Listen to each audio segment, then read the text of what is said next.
মামি তুমি আমার মায়ের মতো, তুমি আমায় জোর করো না। আমি পারবো না। মামা বাড়িতে আসলে কিন্তু আমি সব বলে দিব। মামি বলল, তোর মামা তো দুর্বল, পারে না, তাই আজ তোকে দিয়ে বাকি বিষয়টা গল্পেতেই বলছি। সবেমাত্র পড়াশোনা শেষ করে বাসায় বসে আছি, এই অপেক্ষায় যে কোনো এক রাজকুমার আমাকে নিয়ে তার রাজ্যে চলে যাবে। অবশ্য এসব যে শুধু গল্পতেই মানায় তা আমার বিয়ের দ্বারাই প্রমাণিত হলো। কারণ আমার বাবা মা বিয়ের জন্য আমাকে এক বুড়োকে খুঁজে এনে দিল। আমারও পোড়া কপাল। ভেবেছিলাম রাজপুত্রের কথা, আর এখন তো দেখি বুইড়া বাবা। যাই হোক, বন্ধুরা সময় মতো আমার স্বামী আমাকে দেখতে এলো, তার কিছু বন্ধু এবং তার বোনের ছেলেকে নিয়ে। বন্ধুরা যদি সম্ভব হতো তাহলে তার বোনের ছেলের সাথে আমি বিয়ে করে ফেলতাম, কারণ তাকে আমার পছন্দ হয়েছিল। তবে তা সম্ভব নয়, কারণ সে তো আমার বয়সে ছোট। কেন এ কথা বললাম তা জানতে হলে তোমাদের পুরো গল্পটি মনোযোগ দিয়ে শুনতে হবে। আমার স্বামীর নাম রিদওয়ান। তার বিরাট এক ব্যবসা আছে। কম করে হলেও 20 থেকে 30 লক্ষ মানুষ তার আন্ডারে কাজ করে। কোনো রকম টাকা পয়সার অভাব নেই তার। আর হয়তো এটাই মূল কারণ তার সাথে আমার বিয়ের। অবশ্য এতটাও বুড়ো নয়, তবে সে একটু দুর্বল প্রকৃতির মানুষ। সময় পার হলে যা হয় আর কি। যাই হোক, বন্ধুরা, ধুমধাম করে বিয়েটা হয়ে গেল। বিয়ের পর বাংলাদেশের এমন কোনো জায়গা ছিল না যে আমরা ঘুরিনি। টাকার অভাব না থাকায় এসব নিয়ে কখনো সমস্যায় পড়তে হয়নি। যাই হোক, ঘোরাঘুরি শেষ করে অবশেষে আমরা বাসায় ফিরলাম। নতুন বাসা আমায় উদ্দেশ্য করে কেনা হয়েছে, তাও আবার শহরের ভিতরে। এখান থেকে সবকিছুই কাছে, যে কোনো সময় ইচ্ছা করলে যে কোনো জায়গায় যাওয়া যায়। আমার স্বামীরা মাত্র 2 ভাই বোন। সে এবং তার একটা বোন আছে। তার ছোট বোনকে সে ভীষণ ভালোবাসে, আর তার থেকে বেশি ভালোবাসে তার বোনের ছেলেকে। ওই যে বলেছিলাম আমার বিয়েতে এসেছিল, সেই ভাগিনা। বোনের ছেলে আমার স্বামীর চোখের মণি। পড়তে বসতে যেখানেই পারি তাকে নিয়ে ঘুরে বেড়ায়। শুধুমাত্র আমাদের হানিমুনের সফরেই বাদ পড়ল সে। তবুও তার যদি সাধ্য থাকত তাকেও নিয়ে যেত। ভাগিনা এবার এসএসসি পরীক্ষা দিয়ে পাশ করেছে, ভালো কলেজে পড়বে, তাই মামা অর্থাৎ আমার স্বামী তাকে ফোন দিয়ে বলল সে যেন সবকিছু গুছিয়ে আমাদের বাসায় চলে আসে। আমাদের বাসায় আমি এবং আমার স্বামী ছাড়া আর কেউ থাকে না। কাছের মানুষদের কথা বাদ দিলাম। প্রায় 7 থেকে 8 জন কাজ করত আমাদের বাসায়। তার ভেতর 5 জন ছিল মেয়ে। ইতিমধ্যে আমার ননদের ছেলে আমাদের বাসায় চলে আসলো। এসে মামি মামি বলে আমাকে ডাক দিয়ে বলল, হ্যাঁ বন্ধুরা, এটাই সেই ভাগ্নে, আমার স্বামীর চোখের মণি। আমি বললাম, আসো আসো, তোমার জন্যই তো অপেক্ষা করছিলাম আমি।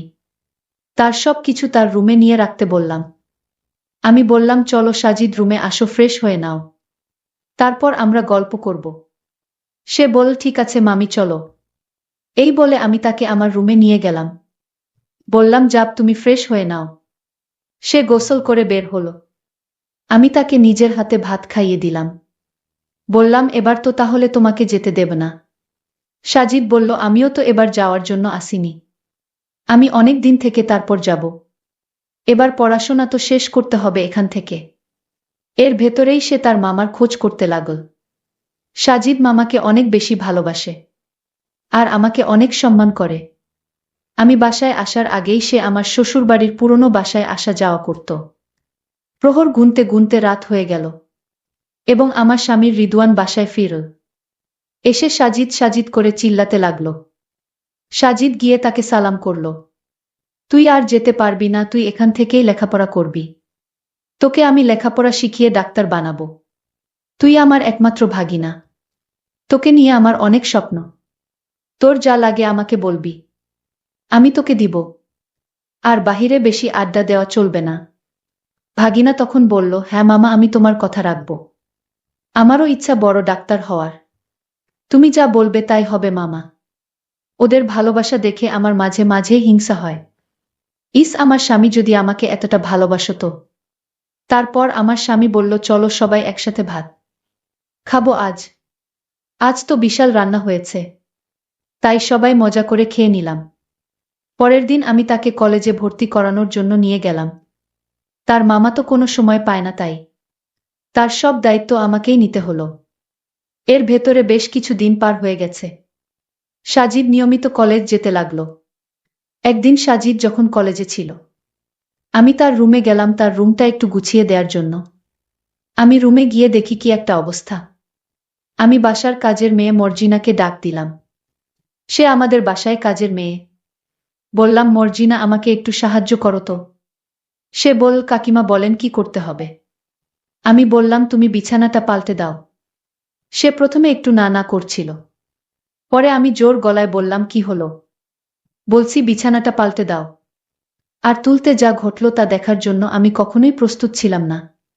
বিছানায় দেখলাম এক বান্ডিল ফুটকা, যার মূল্য বাজারে 50 টাকা। ভাগ্নের বিছানায় ফুটকা কেন? এটা দিয়ে কি করে সে? আমার তো আর বুঝতে বাকি রইল না। তারপরও আমি সাজিদের কাছ থেকে সব জানব। এরপর আমি মর্জিনাকে বললাম, যা তুই বাইরে যা। আমি সেগুলো একসাথে করে একটা ব্যাগে ভরে নিলাম। আর ওকে বললাম, তুই রুমটা গুছিয়ে দে। আমি রুমে শুয়ে ভাবতে লাগলাম, ব্যাপারটা ঠিক বুঝলাম না। ভাগ্নে এইসব নিয়ে কি করে? অনেক প্রশ্ন ঘুরপাক খাচ্ছিল আমার মাথায়। তাই নিজেকে একটু শান্ত করে ভাবলাম, সে একবার বাসায় আসুক, তারপর তার কাছ থেকে কিছু শুনে বিষয়টা ক্লিয়ার হব। সেই দুপুর বেলা সাজিদ বাসায় ফিরল।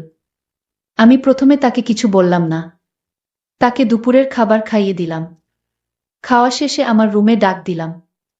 সে আমার রুমে এসে বলল, মামি, কি হয়েছে? আমি বললাম, আচ্ছা সাজিদ, তুমি চেয়ারটা নিয়ে বসো, তোমার সাথে কথা আছে। সাজিদ আমার পাশে এসে বসে বলল, মামি কি বলবে? তারপর আমি তাকে সেগুলো বের করে তার সামনে ফেলে দিলাম। এগুলো দেখে তার চোখ বড় বড় হয়ে গেল। সে মনে হয় আকাশ থেকে পড়েছে। কোনো কথাই বলছে না। আমি বললাম, দেখো সাজিদ, এখন যা ঘটবে সব তোমার আর আমার ভেতরে থাকবে। তুমি এইসব নিয়ে কোনো চিন্তা করো না। যা হয়েছে সত্যি তাই বলবে। তোমার মামা এসব কিছু জানতেই পারবে না। তুমি শুধু আমাকে বলো, এইগুলো দিয়ে তুমি কি করো? সে আমার দিকে তাকিয়ে চুপ করে রইল। আমি বললাম, চিন্তা করো না, নিশ্চিন্তে বলতে পারো। তারপর সে বলল, দেখো মামি, আমার তো বয়স হয়েছে।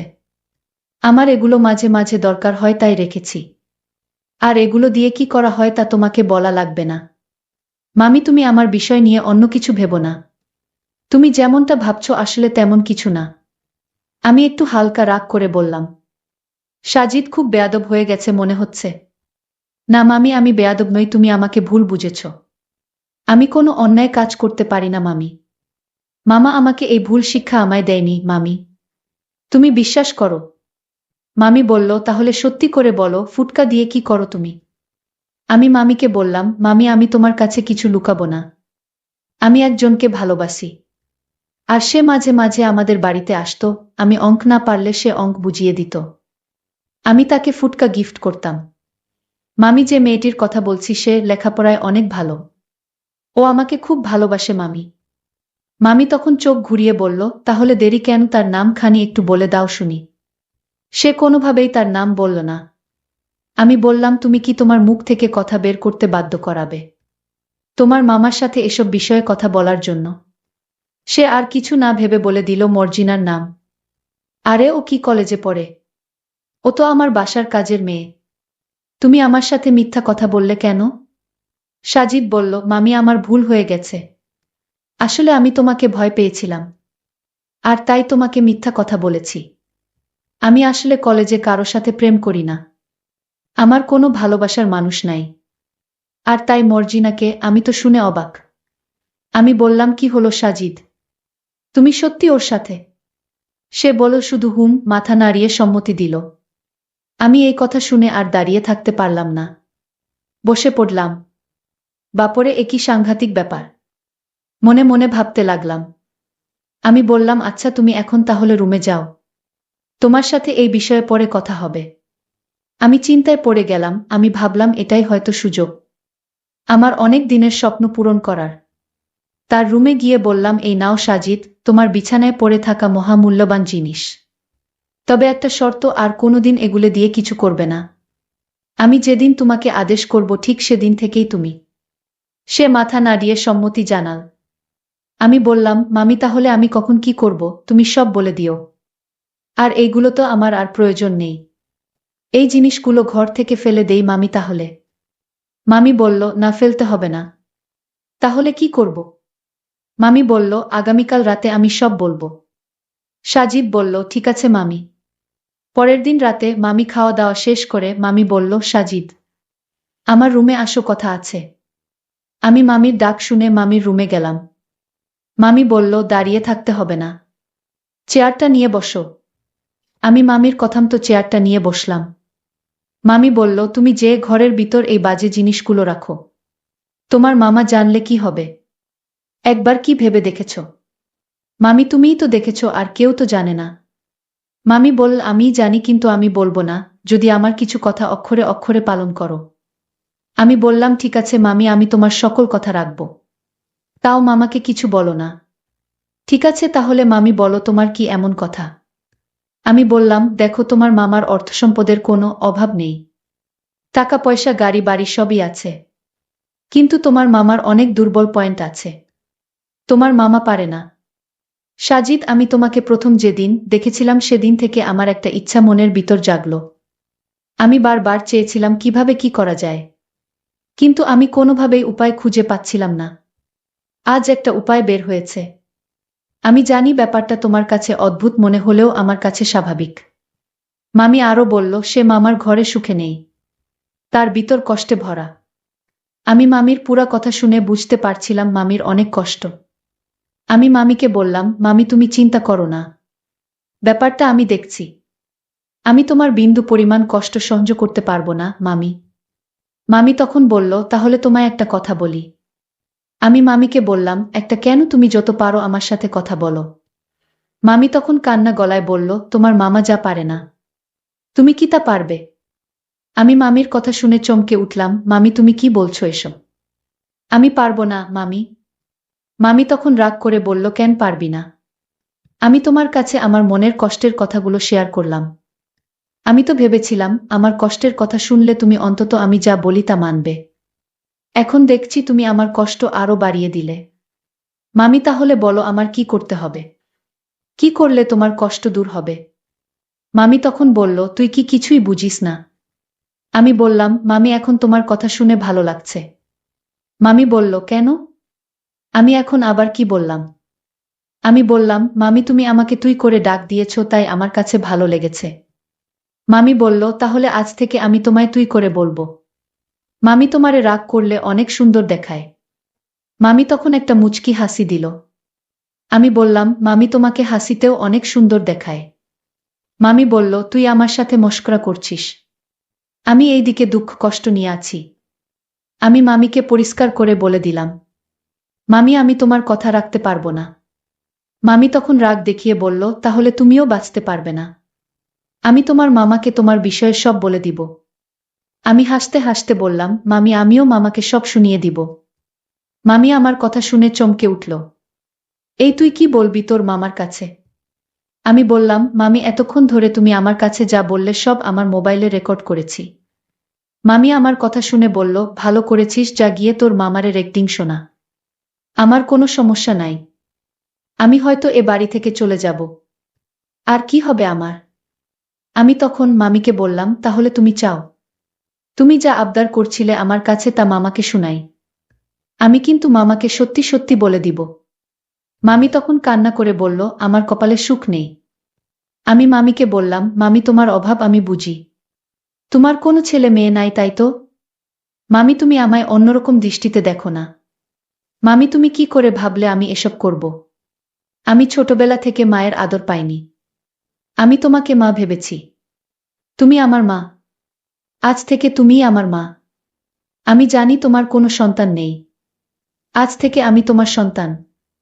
মামির চোখ দিয়ে পানি পড়ছিল। মামি বলল, এখন আমার কাছে মনে হচ্ছে এই পৃথিবীতে আমার চাইতে সুখী মানুষ আর কেউ নাই। আয় বাবা, আমার কাছে আয়, আমাকে মা বলে ডাক। বন্ধুরা, আজকে মতো এখানেই শেষ করলাম।